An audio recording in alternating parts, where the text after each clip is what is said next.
661வது நாமம் சத் அசத் ரூபதாரிண்யை நமக என்பதாகும்.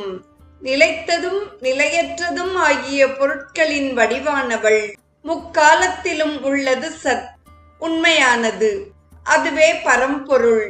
மற்றவை சில காலம் இருந்து மறையக்கூடியவை. அவை அசத். இரண்டின் வடிவமாகவும் இருப்பவள் அம்பிகை. 662வது நாமம் ஓம் அஷ்டமூர்த்தியை நமக என்பதாகும். 8 வடிவம் கொண்டவள். சிவபெருமானையும் அஷ்டமூர்த்தி என்று போற்றுவர். பவன், ஷர்வன், ஈசானன், பசுபதி, ருத்ரன், உக்கிரன், பீமன், மகான் என்பவை ஈசனின் 8 வடிவங்களாகும். பஞ்சபூதங்களும் முச்சுடர்களும் ஆகிய 8 வடிவங்கள் உடையவன் என்றும் கூறுவர். அவ்வடிவங்கள் அனைத்திலும் விளங்குபவள் தேவி. 8 லட்சுமிகள், 8 மாதாக்கள், வசினி முதலான 8 வாக்தேவிகள்